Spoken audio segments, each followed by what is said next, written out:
மன்னிப்பை குறித்து கொஞ்சம் பார்க்கலாம்.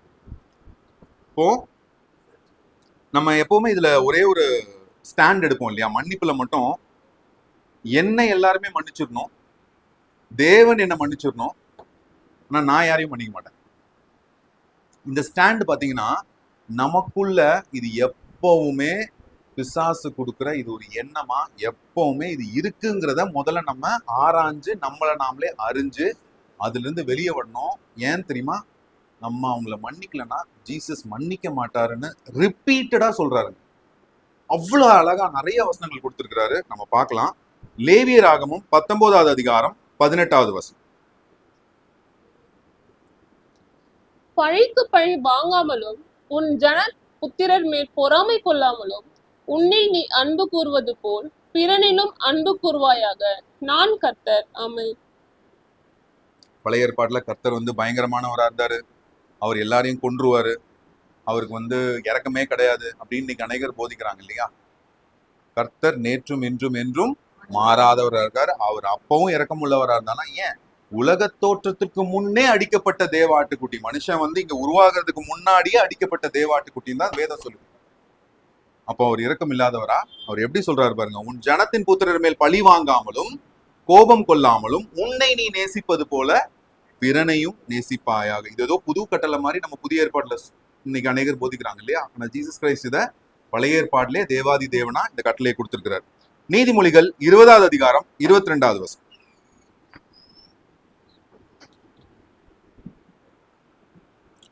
தீமைக்கு சரி கட்டுவேன் என்று சொல்லாதே, கர்த்தருக்கு காத்திரு, அவர் உன்னை ரட்சிப்பார். ஆமென். யாராவது ஒரு பிரச்சனை நமக்கு கொடுத்துட்டாங்கன்னா கூட அதுக்கு ஈக்குவலா அவங்களும் அந்த பெயினை அனுபவிக்கணும் அப்படின்னு போய் நம்ம ஜெபிக்க கூடாது. நம்ம பிரேயரை பார்த்தோம் இல்லையா? ஏசப்பா அவங்கள பார்த்துக்கோங்க, அவங்கள நீங்க கண்டிச்சிருங்க, அவங்கள நீங்க தண்டிச்சிருங்கலாம் வேண்ட மாட்டோம். ஏன்னா அதுல ஒரு பயம் இருக்கு நமக்கு. அவங்கள நீங்க கண்டிங்க அப்படின்னு நம்ம சொல்லுவோம். அதுக்கெல்லாம் இங்க இடமே கிடையாது. தீமைக்கு தீமை செய்வேன் என்று சொல்லாதே, கர்த்தருக்கு காத்திரு, அவர் உன்னை ரட்சிப்பார். மத்தேயு 6வது அதிகாரம் 14-15 2 வசனம் படிக்கும்.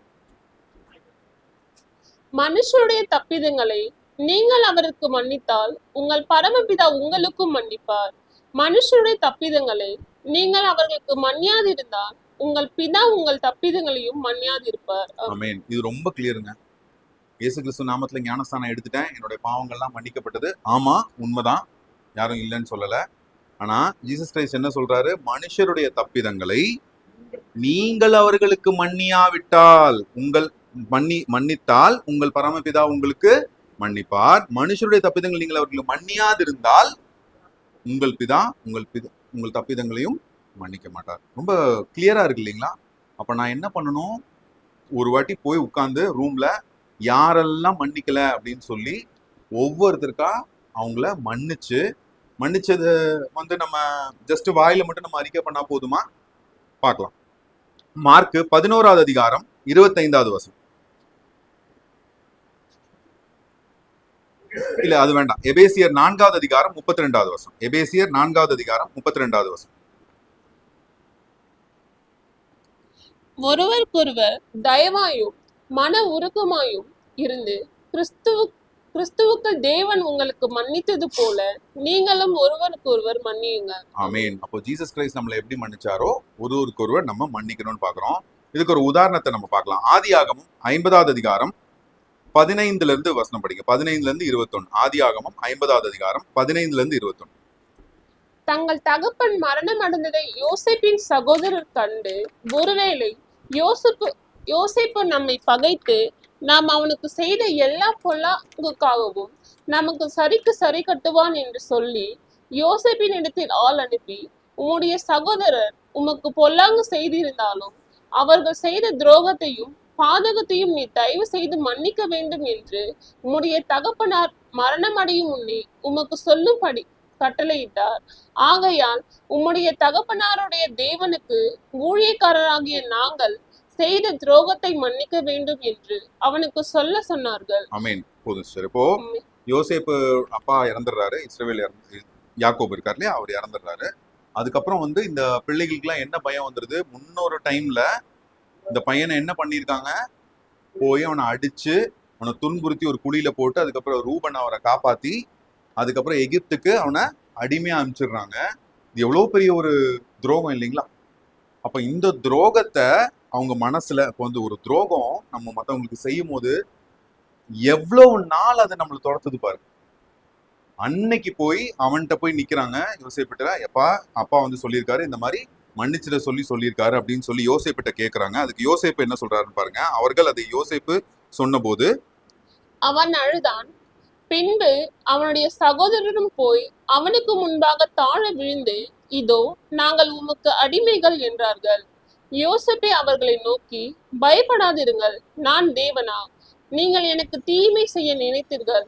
தேவனோ இப்பொழுது நடந்து வருகிறபடியே வெகு ஜனங்களை உயிரோടെ காக்கும்படிக்கு அதை நன்மையாக முடிய பண்ணினார். ஆமேன். அப்போ ரெண்டு காரியங்கள் நடக்குதுங்க. ஒண்ணு, அவன் தன்னைத்தானே தாழ்த்துறான். அவன் என்ன சொல்றான்? நான் தேவனா. அப்படின்னா என்ன அர்த்தம்? நம்ம யாரையாவது நம்ம மன்னிக்காம இருக்கிறோம்னா நம்ம டைட்டில் எடுத்துக்கிறோம். நம்ம ஜீசஸோட டைட்டில் எடுக்க முடியுமா? கர்த்தராகிய இயேசு கிறிஸ்து ஒருவர் தானே சர்வவல்லமையுள்ள தேவன். அப்போ அவரை அந்த டைட்டில் எடுக்காம நான் தேவனா, பயப்படாதிருங்கள், நான் தேவனா, நீங்கள் எனக்கு தீமை செய்ய நினைத்தீர்கள் சொல்றான். ஆமா, நீங்க தீமை செய்ய நினைத்தீர்கள். தேவனோ இப்பொழுது நடந்து வருகிறபடியே வெகு ஜனங்களை உயிரோடே காக்கும்படிக்கு அதை நன்மையாக முடிய பண்ணினார். இதுல ஒரு விஷயம் கவனிச்சு பாருங்க. இந்த நன்மையை செய்தது யோசேப்பு தான். ஆனா யாருக்கு அங்க மகிமையை சொல்றான்? கர்த்தர். சைலண்டா என்ன சொல்றான்? உயிரோடே காக்கும்படிக்கு அதை நன்மையாக முடிய பண்ணினார். அப்ப தீமைக்கு நன்மை செய்யுங்கள் அப்படின்னு சொல்லி நம்ம புதிய ஏற்பாடுல அநேக வசனங்களை பாக்குறோம். யோசேப்பு அது அன்னைக்கே கர்த்தர் மூலமா அதை செய்தாலும் அவன் என்ன சொல்றான்? அதை நன்மையாக முடிய பண்ணினார்னு தேவனுக்கு அந்த மகிமையை செலுத்துறத பாக்குறோம். சரி, அப்போ ஒருத்தரை மன்னிச்சிட்டோம்னா அதுக்கான சயின்ஸ் நம்மள்ட்ட தெரியணும் இல்லையா? அடையாளங்கள் தெரியணும். இந்த விஷயங்கள்லாம் நம்ம செய்யறோம்னா ஒருத்தரை மன்னிச்சிட்டோம்னு அர்த்தம்னு வேதம் சொல்லுது. பார்க்கலாம். மத்தேயு 5வது அதிகாரம் 44வது வசனம். மத்தேயு 5வது அதிகாரம் 44வது வசனம். நான் உங்களுக்கு சொல்லுகிறேன், உங்கள் சத்துருக்களை சிநேகியுங்கள், உங்களை சபிக்கிறவர்களை ஆசீர்வதியுங்கள், உங்களை பகைக்கிறவர்களுக்கு நன்மை செய்யுங்கள், உங்களை நிந்திக்கிறவர்களுக்காகவும் உங்களை துன்பப்படுத்துகிறவர்களாகவும் ஜெபம் பண்ணுங்கள். ஆமென். அப்ப நான் என்ன பண்ணணும்? அவங்களுக்கு நான் ப்ரே பண்ணணும் இல்லைங்களா? இப்போ கர்த்தராகிய இயேசு கிறிஸ்து எனக்கு என்ன சொல்லி கொடுத்துருக்கிறாரு? இது சொல்றது கர்த்தராகிய இயேசு கிறிஸ்து தான் பைபிள்ல சீஷர்களுக்கு சொல்றாரு. உங்களை நிந்திக்கிறவர்களுக்காகவும் உங்களை துன்பப்படுத்துறவர்களுக்காகவும் ஜெபம் பண்ணுங்க அப்படிங்கிறாரு. அப்ப நான் மன்னிச்சிட்டேன் அப்படின்னா இன்னைக்கு நான் அவங்களுக்கு ப்ரே பண்ணனா? எடுத்து வச்சு ப்ரே பண்ணணுங்க. அவங்களுக்கு ஏதாவது ஒரு கஷ்டத்துல இருப்பாங்க, கண்டிப்பா உங்களுக்கு தெரியும். அந்த கஷ்டத்தை சொல்லி, ஏசப்பா அவங்களுடைய பாவங்களை நியாய தீர்ப்பிலையும் கொண்டு வராதீங்க, இப்பவும் அவங்களுக்கு அதை மன்னிச்சு கொடுங்க, முடிஞ்சா எனக்கு அவங்களுக்கு சுவிசேஷம் அறிவிக்கும்படி சூழ்நிலை ஏற்படுத்தி கொடுங்க, கர்த்தராகிய இயேசு கிறிஸ்துவ நாமத்துல அவங்கள ஆசீர்வதிக்கிறேன்னு சொல்லி நம்ம ஜெபம் பண்ணோமா செக் பண்ணணும் இல்லைங்களா? ரோமர் 12வது அதிகாரம் 14வது வசனம். உங்களை துன்பப்படுத்துகிறவர்களை ஆசீர்வதியுங்கள், ஆசீர்வதிக்க வேண்டியது என்று சபியாதிருங்கள். ஆமென். சபிக்கிறது எப்படி? நம்ம நேச்சுரலா அவங்க வந்து நல்லா இருக்க கூடாதுன்னு நம்ம சொல்ல மாட்டோம். ஏசப்பா அவங்கள பாத்துக்கோங்க, ஏசப்பா அவங்கள கண்டிச்சிருங்க, இதெல்லாம் தான் என்னது? சபிக்கிறதுக்கு அர்த்தம் அப்படின்னு ஆண்டவர் சொல்றாரு இல்லைங்களா? 1 கொரிந்தியர் 4வது அதிகாரம் 12வது வசனம். எங்கள் கைகளினாலே வேலை செய்து பாடுபடுகிறோம், வையப்பட்டு ஆசீர்வதிக்கிறோம், துன்பப்பட்டு சகிக்கிறோம். ஆமென். ஆமென். அப்போ இதெல்லாம் பவுல் செய்யறாரு. பவுல் என்னன்னு சொல்றாங்க? வாயாடின்னு சொல்றாங்க. கர்த்தராகிய இயேசு கிறிஸ்துடைய நாமத்தை அவர் சொல்லும் போதெல்லாம் எங்க போனாலும் அவருக்கு என்ன பண்றாங்க? அவரை வெல்கம் பண்றாங்களா? அவரை அடிக்கிறாங்க, அவரை துன்புறுத்துறாங்க. ஆனா அவர் நிறுத்திட்டாரா? இல்ல குறை சொன்னாரா? இல்லையே. அவர் என்ன சொல்றாரு? ஆமா நாங்க பயப்படுறோம், ஆசீர்வதிக்கிறோங்கிறார். ஆமென். ஆசீர்வதிக்கணும். அப்ப நான் என்னன்னு ஆசீர்வதிக்கணும்? இவங்க கர்த்தருடைய சுவிசேஷத்தை அறிஞ்சுக்கணும். நீங்க தேவன்னு அவங்க புரியல, தெரியாம பண்றாங்க. அததான் ஸ்தேவான் பண்றாரு பாருங்க. அப்போஸ்தலர் 7வது அதிகாரம் 59-60 வசனம்.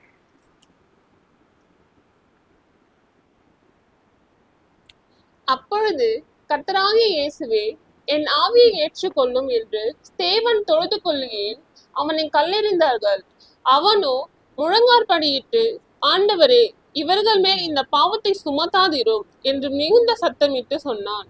இப்படி சொல்லி நித்திரை அடைந்தான். ஆமென். அப்போ எந்த ஒரு துன்ப நிலையிலுமே உயிரை கொடுக்கிற நேரம் வந்தாலும் ஸ்தேவான் என்ன பண்றாரு?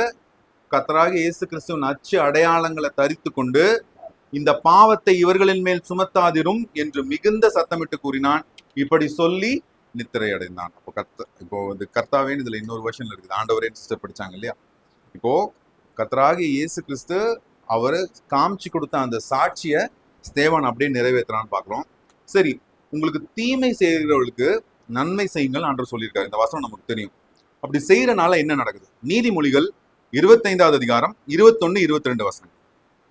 நீதிமொழிகள் 25வது அதிகாரம் 21, 22 வசனம். உன் சத்துரு பசியாய் இருந்தால் அவனுக்கு புசிக்க ஆகாரம் கொடு, அவன் தாகமாய் இருந்தால் குடிக்க தண்ணீர் கொடு, அதனால் நீ அவன் தலையின் மேல் எரிகிற தழல்களை குவிப்பாய். கர்த்தர் உனக்கு பலனளிப்பார். ஆமென். ஆமென். கர்த்தர் உனக்கு பலனளிப்பார். இதுல ஒரு வசனம் இருக்கு இல்லையா? உன் சத்துரு பசியா இருந்தால் அவனுக்கு புசிக்க அப்பம் கொடு, அவன் தாகமா இருந்தால் அவனுக்கு குடிக்க தண்ணீர் கொடு, அதனால் நீ அவன் தலையின் மேல் அக்கினி தழலை குவிப்பாய். அப்படின்னா என்ன அர்த்தம்? நம்ம பழி வாங்குதல் நமக்குரியது இல்ல. அப்ப அதை பத்தி நம்ம பேசணும்னு அவசியமே இல்ல. இது ஜீசஸ் கிரைஸ்டோட வேலைன்னு நான் உணர்ந்தா போதும். இப்ப நான் என்ன பண்ணுவேன்? அவனுக்கு தேவையான காரியங்களை நான் செய்தேன்னா ரெண்டு நடக்க வாய்ப்பு இருக்குங்க. சுவிசேஷம் சொல்றதுனால ஒண்ணு அவங்க ரட்சிக்கப்பட முடியும், இல்ல நியாய தீர்ப்புக்கு அவங்களுக்கு அந்த அந்த நாளுக்காக அவங்க தயாராகலாம் இல்லையா? ஆக்கினை தீர்ப்பும் வரலாம், இல்ல நியாய தீர்ப்புல அவங்களுக்கு நித்திய ஜீவனும் கிடைக்கலாம். இதுக்காக தான் நம்ம சுவிசேஷம் சொல்றது. எதுக்காக சொல்றோம்? அவங்க ரட்சிக்கப்படும்படியா சொல்றோம். ஆனா தீர்ப்பு யார் கொடுக்குறா? ஜீசஸ் கிரைஸ்ட் தான் கொடுக்குறாரு. இப்ப நம்ம இதை புரிஞ்சுக்கிட்டோம்னாக்கா நான் அவனுக்கு நன்மை செய்யறத நான் நிறுத்த மாட்டேன். நான் செஞ்சுக்கிட்டே இருக்கணும். அததான் இன்னொரு வசனத்துல பாத்தீங்கன்னா இதை எக்ஸ்பிளைன் பண்றாரு பவுல். நீதிமொழிகள் வசனத்தை ரோமர் 12வது அதிகாரம் 19ல இருந்து 21 இல்ல 21 மட்டும் படிங்க சிஸ்டர். ரோமர் 12வது அதிகாரம் 21. நீ சாரி தீமையினாலே சிஸ்டர், வெல்லப்படாமல் 19ல இருந்தே படிங்க. 19ல இருந்தே படிங்க.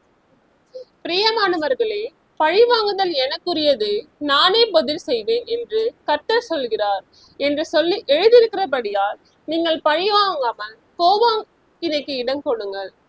அன்றியும் உன் சத்துரு பசியாய் இருந்தால் அவனுக்கு போஜனம் கொடு, அவன் தாகமாய் இருந்தால் அவனுக்கு பானம் கொடு. நீ இப்படி செய்வதனால் அக்கினி தழலை அவன் தலையின் மேல் குவிப்பாய்.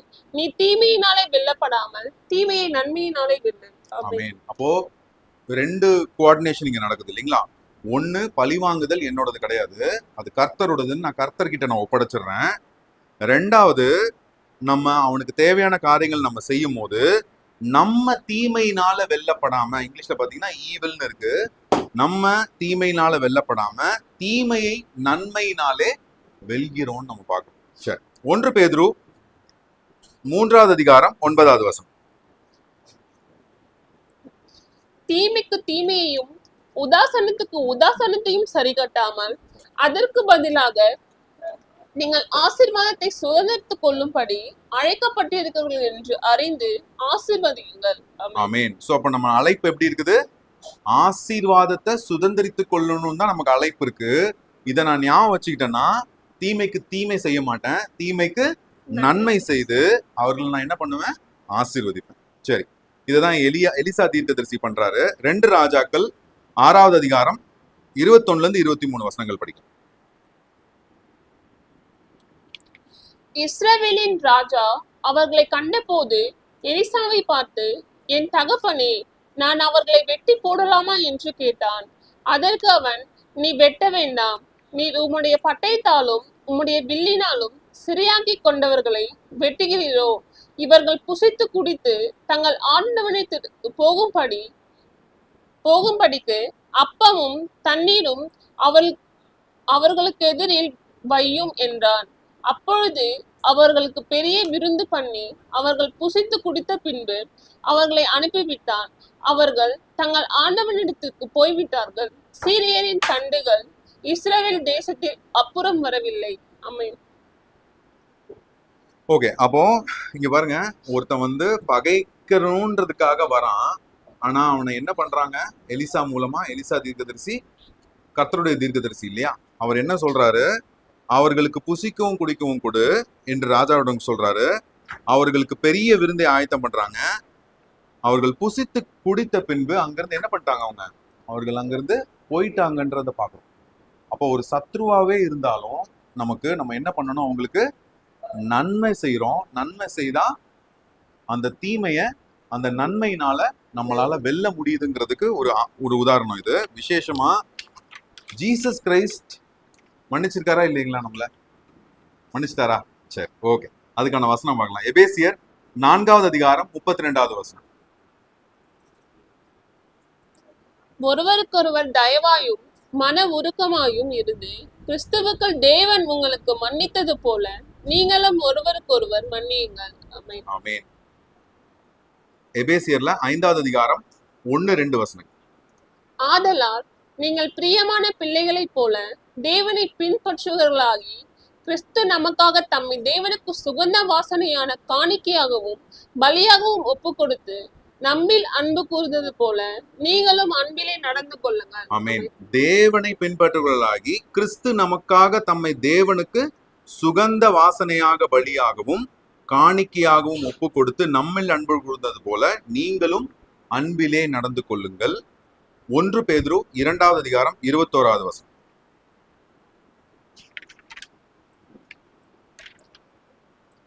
இதற்காக நீங்கள் அழைக்கப்பட்டும் இருக்கிறீர்கள்.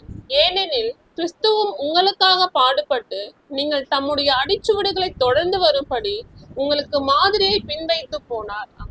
ஆமென். அப்போ நமக்கு மாதிரியை பின்வைத்து போனாரா நம்ம என்ன செய்யணும்? மாதிரியை பின்வைத்து போனார்னா நம்ம அதை ஃபாலோ பண்ணணும்னு அர்த்தம். அப்போ இயேசு கிறிஸ்து உங்களுக்குள் இருக்கிறாரா என்று உங்களை நீங்களே சோதித்தறிந்து பாருங்கள். நம்ம முதல்ல படிச்ச வசனம் இங்கே நமக்கு என்ன சொல்லி கொடுத்திருக்கு? இதற்காக நீங்கள் அழைக்கப்பட்டிருக்கிறீர்கள், ஏனெனில் கிறிஸ்துவும் உங்களுக்காக பாடுபட்டு நீங்கள் தம்முடைய அடிச்சுவடுகளை தொடர்ந்து வரும்படி உங்களுக்கு மாதிரியை பின்வைத்து போனார். ஜீசஸ் கிரைஸ்ட் அந்த இடத்துல இருந்தா என்ன பண்ணுவாரு? இந்த கேள்வி கேட்டுப்பாரு. மன்னிப்பாரா மாட்டாரா? அவனை லெட் கோ பண்ணுவாரா?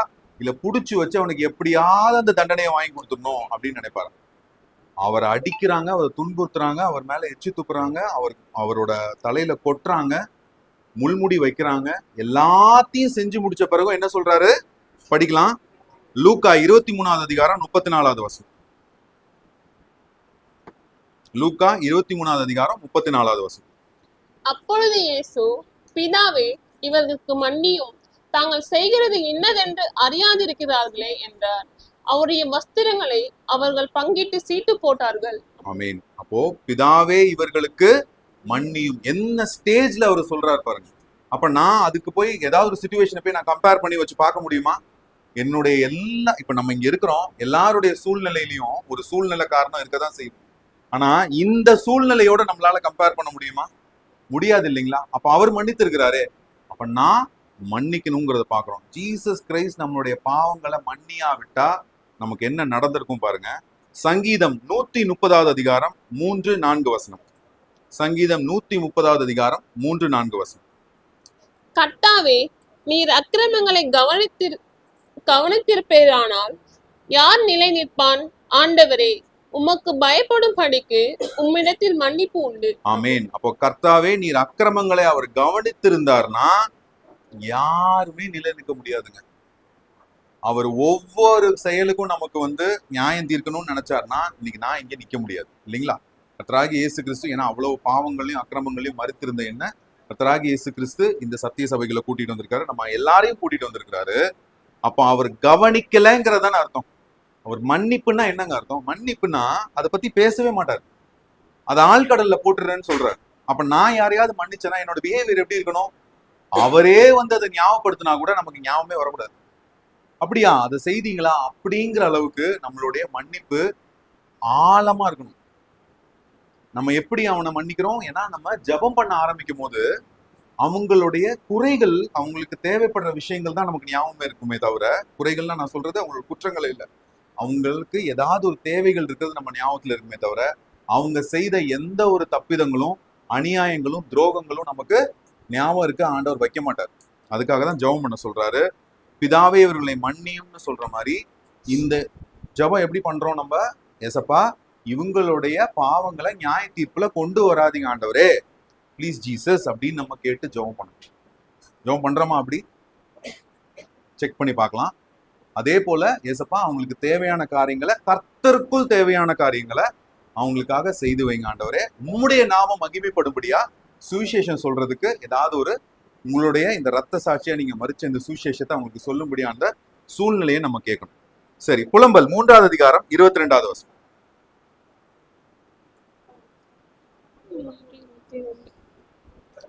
நாம் நிர்மூலமாகாதிருக்கிறது கர்த்தருடைய கிருபையே, அவருடைய இரக்கங்களுக்கு முடிவில்லை.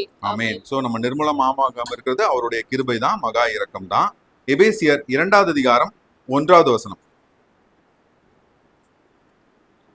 அக்கிரமங்களினாலும் பாவங்களினாலும் மரித்தவர்களாய் இருந்த உங்களை உயிர்ப்பித்தார். ஆமென். 4-5 படிங்க சிஸ்டர். அதுலயே ஒரே கர்த்தரும் ஒரே விசுவாசமும் ஒரே ஞானஸ்நானமும். 4-5 தானே? 4-5. எபேசியர். எபேசியர்ல இல்ல, எபேசியர் 2வது அதிகாரத்துல 4வது 5வது வசனம். அதே அதிகாரத்துல 2வது அதிகாரத்துல தேவனோ இரக்கத்தில் ஐஸ்வர்யம் உள்ளவராய் நம்மில் அன்பு கூர்ந்த தம்முடைய மிகுந்த அன்பினாலே அக்கிரமங்களில் மருத்துவர்களாய் இருந்த நம்மை கிறிஸ்துவனுடனே கூட உயிர்ப்பித்தார். கிருபையினாலே ரட்சிக்கப்பட்டீர்கள். ஆமென். அப்ப நம்ம எதனால ரட்சிக்கப்பட்டிருக்கோம்? கிருபையினால ரட்சிக்கப்பட்டிருக்கோம். அந்த கிருபையினாலதான் நம்ம நிலை நிற்கிறோங்கிறத உணர்ந்தோம்னா யாரையும் நம்ம மன்னிக்காம கண்டிப்பா இருக்கவே முடியாது. ஏன்னா ஏசப்பா எனக்கு மன்னிச்சிருக்காரு, என்னை நிர்மூலமாக்காம வச்சனாலதானே நான் அவனை போய் இப்ப நியாயந்திருக்கிறேன். இந்த நிர்மூலமா இருக்காம இருக்கிறதுக்கு காரணமே, நிர்மூலமா ஆகாம இருக்கிறதுக்கு காரணமே என் கர்த்தர் தான். இப்ப போய் நான் எப்படி அவனை போய் நான் நியாயந்திருக்கு? அப்ப அதை விட்டுட்டு கர்த்தராகி இயேசு கிறிஸ்து இந்த ஆத்துமாவை நியமித்திருக்கிறாரு. ஆமா ஆண்டவரே, நீங்க நித்திய ஜீவனுக்கு என்னை கூட்டிட்டு போறீங்க. இப்ப நான் என்ன கரெக்ட் பண்ணணும்? தாவீது கேட்கறாரு இல்லையா சங்கீதத்துல, என்னை ஆராய்ஞ்சு பாருங்க, என்னை செக் பண்ணுங்க, என்னை செக் பண்ணி என்கிட்ட என்ன தப்பு இருக்குன்னு சொல்லுங்க, என்னை கரெக்ட் பண்ணுங்க அப்படின்னு தாவீது கேட்டு கர்த்தராகி இயேசு கிறிஸ்துட்ட கேட்டு அவர் ஆராய சொல்றாரு. அப்போ நம்மள ஆண்டவர் என்ன பண்றாரு? வழி நடத்துறாரு. கர்த்தராகி இயேசு கிறிஸ்துவின் நாமத்தை தொழுதுகும்படி செய்யறாரு இல்லைங்களா? சரி, அது நம்ம காணாமல் போன குமாரனோட அந்த ஊமையிலும் நம்ம பாக்குறோம். லூக்கா 15வது அதிகாரம் 24வது வசனம் படிங்க சிஸ்டர். என் குமாரனாகிய இவன் மரித்தான், திரும்பவும் உயிர்த்தான், காணாமற் போனான், திரும்பவும் காணப்பட்டான் என்றார். அப்படியே அவர்கள் சந்தோஷப்பட தொடங்கினார்கள். ஆமென். ஆமென். அப்போ அந்த அந்த இளைய மகன் வரும்போது என்ன சொல்றாரு? அவன் மரித்தான், ஆனா இப்போ உயிர்த்தான்றாரு. அப்போ கர்த்தராகிய இயேசு கிறிஸ்து அவனுடைய மன்னிக்கிறத அந்த தகப்பட்டிருந்து இந்த மன்னிப்பை அவன் வாங்குறதுக்கு அவன் என்ன பண்ணா? மனம் திரும்பி வந்த உடனே ஆண்டவர் என்ன பண்றாரு? மன்னிக்கிறாருன்னு பாக்குறோம். 32வது வசனம் படிங்க சிஸ்டர். அதுலயே லூக்கா 15:32. உன் சகோதரனாகிய இவனோ மரித்தான், திரும்பவும் உயிர்த்தான், காணாமற் போனான், திரும்பவும் காணப்பட்டான், ஆனபடியினாலே நாம் சந்தோஷப்பட்டு மகிழ்ச்சியாய் இருக்க வேண்டுமே என்று சொன்னான் என்றார். ஆமென். அப்போ அவனோட அண்ணன் வந்து கேக்குறான் இல்லையா, எனக்கு ஏன் இப்படி பண்ணீங்க? இந்த இவ்வளவு தூரம் இவன் வந்து விட்டுட்டு போனானே. அப்ப அவனுக்கு இன்னும் மன்னிப்பு வரல. ஆனா கர்த்தராகிய இயேசு கிறிஸ்து, இங்க யாருங்க அந்த தகப்பன் இந்த ஊமையில? கர்த்தராகிய இயேசு கிறிஸ்து தான் இல்லையா? அவனை கட்டி அணைச்சு முத்தம் செய்யறத அந்த வசனத்தை நீங்க படிச்சு பாத்தீங்கன்னா தெரியும். அப்ப நம்ம ஒரு வாட்டி மனம் திரும்பினா கர்த்தர் நம்மள என்ன பண்றாரு? கட்டி அணைக்கிறாரு, எல்லா பாவங்களையும் மன்னிக்கிறாரு. அவன்கிட்ட ஒரு வார்த்தை பேசல அதை பத்தி. அவன் வந்த பிறகு, என்னப்பா நீ அப்படி பண்ணியப்பா, நீ இதெல்லாம் கரெக்ட் பண்ணிட்டியா, இல்ல இந்த விஷயங்கள்லாம் அவன்கிட்ட தப்பு இருந்து நீ இதை சரி பண்ணிட்டியா, இப்படி எல்லாம் ஆண்டவர் கேட்கல. அவனை வாரி அணைத்து அவனுக்காக என்ன பண்றாரு? ஒரு விருந்த ஆயத்தம் பண்றாரு. நமக்கும் ஆயத்தம் பண்ணி வச்சிருக்கிறாரு இல்லைங்களா? அப்ப நம்ம அதுக்குள்ள போகணும்னா நான் என்ன பண்ணணும்? ஃபர்ஸ்ட் நான் மனம் திரும்பணும். நான் மன்னிக்காம இருக்கிறத எல்லாத்தையும் ஒன்னொன்னா எடுத்து வச்சு, இன்ஃபேக்ட் முடிஞ்சா எழுத கூட செய்யணும். எழுத வச்சு டெய்லி அதுக்காக ஜெபம் பண்ணுங்க. ஏசப்பா, நான் இந்த காரியத்துல இவங்களை மன்னிக்காம இருந்தேன், முதல்ல என்ன மன்னிங்க, அதே போல இவங்களுக்கு இந்த ஆசீர்வாதத்தை கொடுங்க. இந்த இந்த இந்த இந்த இந்த ஒரு ஏதோ ஒரு நோயில இருக்கிறாங்க, இல்ல ஏதோ ஒரு கஷ்டத்துல இருக்கிறாங்க, இல்ல ஏதோ ஒரு பாடு அனுபவிக்கிறாங்க அப்படின்னாக்கா அவங்களுக்காக ஜெபம் பண்ணணும் நம்ம. சரி, எவனுக்கு அதிகமாக மன்னிக்கப்படுகிறதோ, ஏன் இதெல்லாம் செய்யணும்? லாஸ்ட் ஒரு 3-4 வேர்சஸ் நம்ம பார்த்துடலாம். ஏன் இதெல்லாம் நம்ம செய்யணும்? லூக்கா 7வது அதிகாரம் 37-38 வசனங்கள் படிக்கலாம். அப்பொழுது அந்த ஊரில் இருந்த பாவியாக ஒரு ஸ்திரீ, அவர் பரிசேயின் வீட்டிலே பந்தியிருக்கிறதை அறிந்து ஒரு பரணியில் பரிமள தைலம் கொண்டு வந்து அவருடைய பாதங்களின் அருகே பின்னாக நின்று அழுது கொண்டு அவருடைய பாதங்களை தன் கண்ணீரினால் நனைத்து தன் தலைமயிரினால் துடைத்து அவருடைய பாதங்களை முத்தம் செய்து பரிமள தைலத்தை பூசினார். ஆமென். ஆமென். அப்போ அந்த பாவியா இருக்கிற அந்த ஸ்திரீ என்ன பண்றாங்க, இந்த வேலையெல்லாம் கர்த்தருக்காக செய்யறாங்க இல்லைங்களா? அவங்க வீட்டுக்கு வந்திருக்கிறாங்க, அது கர்த்தருக்காக இதை செய்யறாங்க. இதை பாக்குற அவர் அந்த சீமோன் என்ன பண்றாரு, இந்த பரிசேயன் அவர் என்ன பண்றாரு, இந்த மாதிரி இல்ல இது ஏன் வந்து அவரை தொட அனுமதிக்கிறாங்க அப்படின்னு சொல்லி அவருக்குள்ள உள்ள சுயநீதியையும் அந்த பெண்ணை விபச்சாரியா அவர் நியாயம் தீர்க்கிறார். இப்போ அங்க ஒரு சிச்சுவேஷன்ல அவரை விட்டாரு, ஆனா அவருடைய வீட்டுல வந்து பரிமள தைலம் பூசி கர்த்தருடைய காலில் கீழே கிடக்கிற அந்த ஸ்திரீய அவர் நியாயம் தீர்த்துட்டு இருக்கிறார். அதுக்கு ஜீசஸ் சொல்றாரு பாருங்க, அதே அதிகாரத்துல 47வது வசனம், 40ல இருந்தே படிங்களேன், இல்ல 47வது வசனம் போட்டு படிங்க. 47 ஆதலால் நான் உனக்கு சொல்லுகிறேன், இவள் செய்த அநேக பாவங்கள் மன்னிக்கப்பட்டது, இவள் மிகவும் அன்பு கூர்ந்தாலே. எவனுக்கு கொஞ்சம் மன்னிக்கப்படுகிறதோ அவன் கொஞ்சமாய் அன்பு கூறுவான். யாருக்கு சொல்றாருன்னா சீமோனுக்கு சொல்றாரு, நீ என் மேல அன்பு கூறல. முன்னாடி அந்த வசனங்கள் நீங்க படிச்சு பாத்தீங்கன்னா, நான் வந்தேன் நீ எனக்கு எதுவுமே பண்ணல அப்படின்றத எக்ஸ்பிளைன் பண்ணிட்டு, ஏன்னா அவனுக்கும் அவனுடைய பாவங்களை மன்னித்திருக்கிறார் கர்த்தர். ஆனா என்ன சொல்றாரு, அதை தான் டிக்ளேர் பண்றாரு, எவனுக்கு கொஞ்சமாய் மன்னிக்கப்படுகிறதோ அவன் கொஞ்சமாய் அன்பு கூறுவான் அப்படின்னு சொல்றாரு. அப்போ எவனுக்கு அநேகமாய் மன்னிக்கப்படுகிறதோ அதுட்டு சீமோன்ட்டு ஒரு கேள்வி கேட்கிறாரு. ஒரு 2 பேர் கடன் பட்டிருக்காங்க, ஒருத்தன் கம்மியா கடன் பட்டிருக்கான், ஒருத்தன் அதிகமா கடன் பட்டிருக்கிறான். யாருக்கு அதிகமா அவன் மேல அன்பு கிடைக்கும் அப்படின்னா, எவனுக்கு அதிகமா மன்னித்ததோ அவனுக்கு தான் அதிகமா அன்பு கூறுவான். அதை சொல்லிட்டு தான் இவர் என்ன சொல்றாரு, எவனுக்கு கொஞ்சம் மன்னிக்கப்படுகிறதோ அவனுக்கு கொஞ்சமா மன்னிக்கப்படும்பா. ஆனா இவளோ என்ன பண்ணியிருக்கிறா, இவள் செய்த அநேக பாவங்கள் மன்னிக்கப்பட்டது, இவள் மிகவும் அன்பு கூர்ந்தாளே.